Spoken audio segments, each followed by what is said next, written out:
The US President Donald Trump claims he is the victim of a witch hunt. He was referring to an FBI investigation into alleged links between his campaign team and Russia in the run-up to last year's election. Well, I respect the move, but the entire thing has been a witch hunt, and there is no collusion between certainly myself and my campaign, but I can always speak for myself and the Russians, zero. Donald Trump also denied claims that he urged the FBI to shut down a probe into his former national security advisor, Michael Flynn. Did you at any time urge former FBI Director James Comey in any way, shape, or form to close or to back down the investigation into Michael Flynn? And also, as you look back... No. Next question. That's after details from a memo allegedly written by the Bureau's SAC Director James Comey. They were reported by various news outlets. Anisa Nawi takes up the story. Why didn't Comey tell on Trump right after he walked out of his office in February? Why did he wait several months? Why did he leak the story to the New York Times a week after getting fired and not go to the Department of Justice? Why didn't he mention this during the Senate hearing last week? Why? It doesn't make sense. Obstruction of justice. Obstruction of justice. Impeachment. Impeachment. Obstruction of justice. Obstruction of justice. Impeachment. Impeachment. Impeachment. Ah, okay. That makes sense. And now this headline by the New York Times, too. Let Flynn go is the actual phrase they are referring to.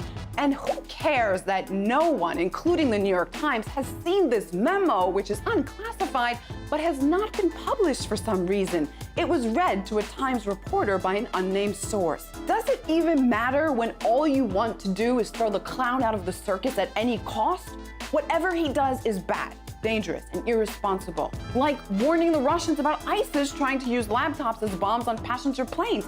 How dare he? The President of the United States revealed highly classified, beyond top secret information. The news is quite disturbing. This is not just a joke. Really shocking. It may be more serious than criminal. That's not all. He also wants to team up with Russia. Or wait, not just Russia. Chief global adversary Russia. Yes, Trump wants the CEO of all evil to help him fight ISIS.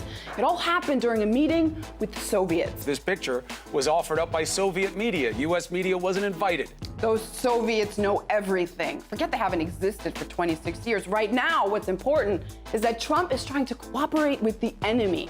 And yes, he's crazy, a flip-flopper, random interventionist, and inarticulate. But then the president was emphasizing, hey, we have some common interests here. We have to work together in some critical areas. And we have an area of cooperation with transnational terrorist organizations, ISIS in particular, an organization that had already taken down a Russian airliner and murdered over 200 people in October of 2015. And so this was the context of the conversation in which it was wholly appropriate to share what the threat was as a basis for common action and coordination. Crazy, huh? Working together to fight a common threat. The most plan I ever heard of, especially if it means all those years of thorough and well thought out strategies to destabilize the Mideast going down the drain. Those arms to al-Nusra sent in vain. Trump was a real president when he bombed Syria for the main course, followed by chocolate cake for dessert. The moment when someone becomes president of the United States is the moment when they first really use American military might. Now that he might work with Russia to fight terrorism, that's just plain un-American. The recent wave of scandals surrounding Trump have dealt a blow to the US stock market, and the country's richest people have lost billions. Microsoft founder Bill Gates saw his net worth fall by $1 billion on Wednesday, and Facebook's Mark Zuckerberg and Amazon chief Jeff Bezos had even worse days. However, some people could stand to cash in on the situation. Bookmakers have shortened the odds of President Trump being removed from office this year. A week ago, the probability was just 7%, but on Wednesday, it was raised to 1 in 3. On one betting site, $500,000 have been waged on Trump's early resignation or impeachment. Global affairs analyst Patrick Henningsen told us most of the US establishment is trying to take Trump down.